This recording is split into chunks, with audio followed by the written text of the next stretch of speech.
এটা ঘৰটো আছে নেকি দুটা ঘৰটো জ্বলাইছে যিবিলাকৰ ড্ৰাইভাৰ সিকিউৰিটি বিলাক থকা ঘৰটো জ্বলাইছে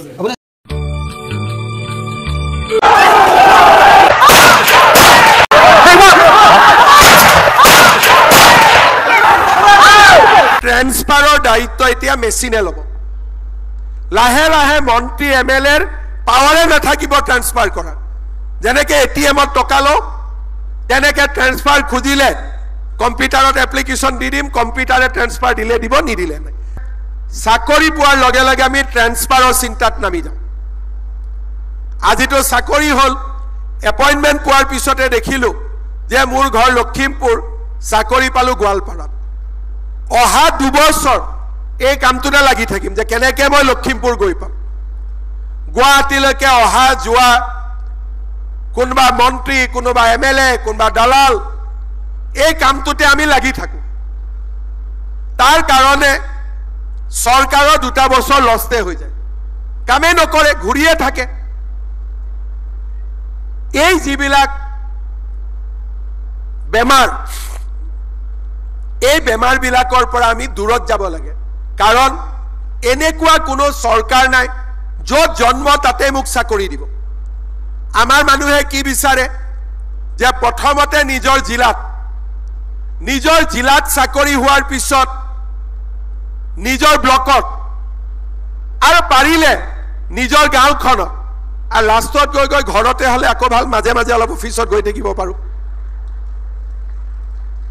মাজে মাজে গৈ থাকিব পাৰিম এই ব্যৱস্থা বিলাকৰ কাৰণে লাষ্টত গালি কোনে খাব লাগে যেতিয়া মেডিকেলত গৈ নাৰ্ছ নাপায় মেডিকেলত গৈ ডাক্তৰ নাপায় গালি কোনে খাব লাগে হয় অশোক সিংহালে খাব লাগে নহলে আমি খাব লাগে আমিতো চাকৰি দি দিলো আমিতো পোষ্টিং অৰ্ডাৰ দি দিলো কিন্তু লৰা ছোৱালীয়ে একেটা জায়গাতে থাকিব খুজে চাকৰি পালো ধুবুৰী মেডিকেল কলেজ ইন্টাৰভিউ দিলো ধুবুৰীত কিন্তু সদায় লাগি থাকিম কেনেকে ডিব্ৰুগড়ত গৈ পাম তা ধুবুৰীত কোনে চাকৰি কৰিব আপোনাক আমি ডিব্ৰুগড়ত ট্ৰান্সফাৰ দিলো কিন্তু ধুবুৰীত যিমান পেচেণ্টে আহিব ডাক্তৰ নাৰ্ছ টেকনিচিয়ান নাপাব তেওঁলোকে আপোনালোকক গালি নিদিয়ে তেওঁলোকে কাক গালি দিব আমাক গালি দিব এই ডাক্তৰ নাই নাৰ্ছ নাই সৰকাৰে কি কৰি আছে সৰকাৰে কি কৰিব আকৌ আপোনালোক যদি মই কোনোবা জায়গাত ভ্ৰমণত গৈছো হাতত ধৰি মামা মোক জলদি জলদি ট্ৰান্সফাৰ কৰি দিও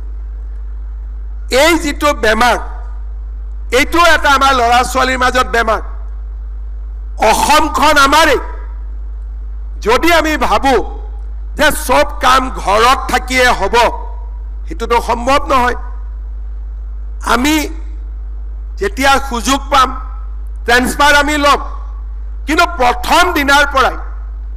এই মাত্ৰই অলপ পিছতে আপোনালোকে এপইন্টমেন্ট লেটাৰ পাব যাৰ যাৰ পোষ্টিং ভাল নহব ভাল মানে ঘৰৰ পৰা অলপ দূৰত হ'ব লগে লগে মোবাইলত মাৰা আৰম্ভ হৈ যাব কাৰ কেনেকে কি কৰিব পাৰো এই বেমাৰটো আমি উলাব লাগিব সেই কাৰণে এতিয়া আমি কি কৰিছো যে গভৰ্ণমেণ্টৰ ট্ৰান্সফাৰ এটা আমি পোৰ্টেলৰ জৰিয়তে কৰিছো যে আপুনি ক'ত আহিব আপুনি ক'ত যাব দুজনৰ মাজত ট্ৰান্সফাৰ কৰি লওক আমাৰ কোনো আপত্তি নাই কিন্তু সৰকাৰক তাৰ মাজত নাটানিব কোনোবা ডিব্ৰুগড়ত আছে কোনোবা ধুবুৰীত আছে নিজৰ ভিতৰত ট্ৰান্সফাৰ কৰি লওক তাত আৰু সৰকাৰৰ কাম কোনো নাথাকিব কিন্তু সৰকাৰক ডিব্ৰুগড়তো নাৰ্ছ লাগিব ধুবুৰীতো নাৰ্ছ লাগিব সৰকাৰক ডিব্ৰুগড়তো ডক্টৰ লাগিব আমাক ধুবুৰীতো ডক্টৰ লাগিব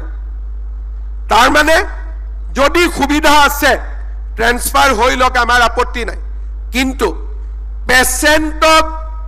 নেগলেক্ট কৰি এখন হস্পিটালত দুগৰাকী নাৰ্ছ দুইগৰাকীয়ে যদি ট্ৰান্সফাৰ লয় ৰাতি ডেলিভাৰী পেশেন্ট গৰাকীটো মৃত্যু হ'বই কোনে তাৰ দায়িত্ব ল'ব সেই কাৰণে লাহে লাহে আমি কি ব্যৱস্থা কৰিছো যে ট্ৰান্সফাৰৰ দায়িত্ব এতিয়া মেচিনে ল'ব লাহে লাহে মন্ত্ৰী এমএলএৰ পাৱাৰে নাথাকিব ট্ৰান্সফাৰ কৰা যেনেকে এটিএমত টকা লও তেনেকে ট্ৰান্সফাৰ খুজিলে কম্পিউটাৰত এপ্লিকেশন দি দিম কম্পিউটাৰে ট্ৰান্সফাৰ দিলে দিব নিদিলে নাই জায়গা থাকিলে ট্ৰান্সফাৰ দিব জায়গা নাথাকিলে নমস্কাৰ এটা ওলাই আহিব যে তাৰ মানে আৰু ইয়াত সুবিধা নাই কাৰণ আমি অসমখনক ধুনীয়া কৰিবই লাগিব আমি অসমখনক সকলো ফালৰ পৰাই আগুৱাই লৈ যাবই লাগিব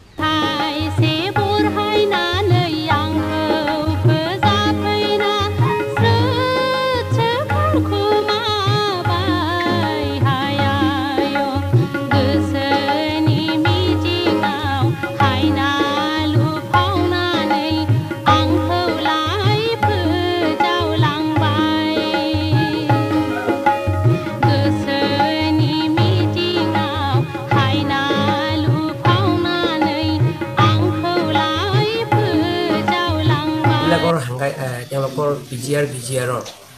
যিটো সেই পিজিআৰ বিজিআৰৰ থকা বসবাস কৰা মানুহবিলাকক সুপ্ৰিম কোৰ্টৰ যিটো নেকি তাৰ অৰ্ডাৰ আছে সেইমতে তেওঁলোকে তাত ইলেকশ্যন কৰিব লাগে বুলি কৈছে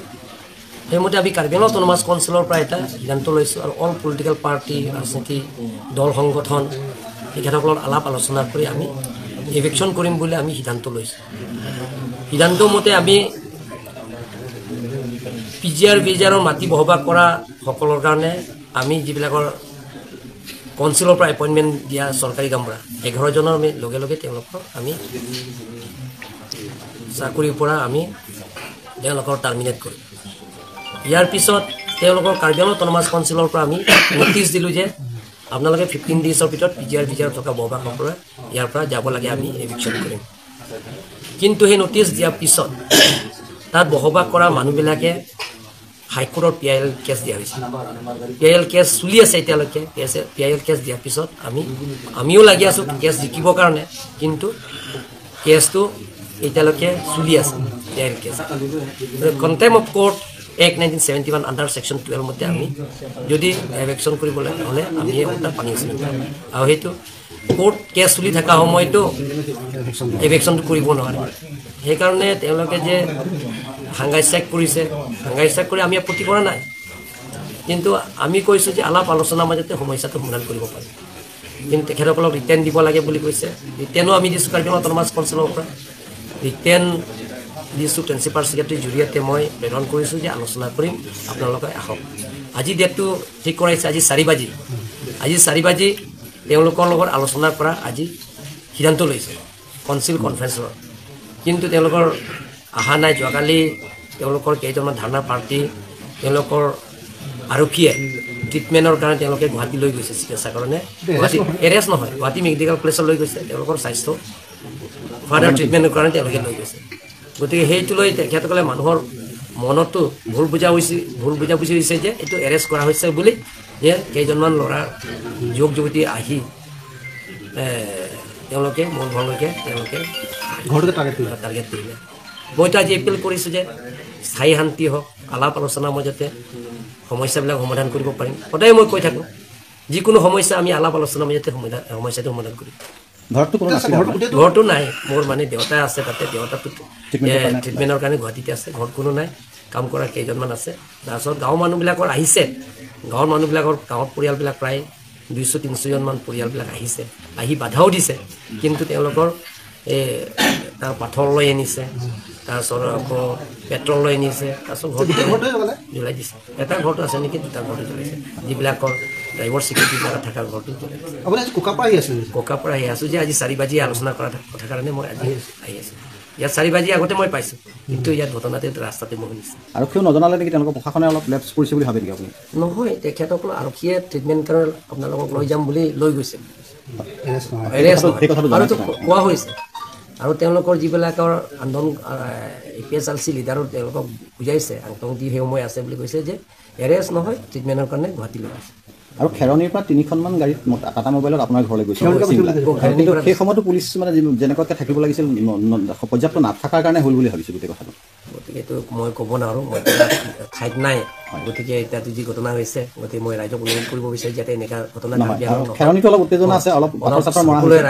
দল সংগঠন মই অনুৰোধ কৰিছোঁ কাৰ্বি আংলং ৰাইজক অনুৰোধ কৰিছোঁ বুদ্ধিজীৱীক অনুৰোধ কৰিছোঁ যাতে কাৰ্বি আংলঙৰ এনেকুৱা ঘটনা যাতে নহয়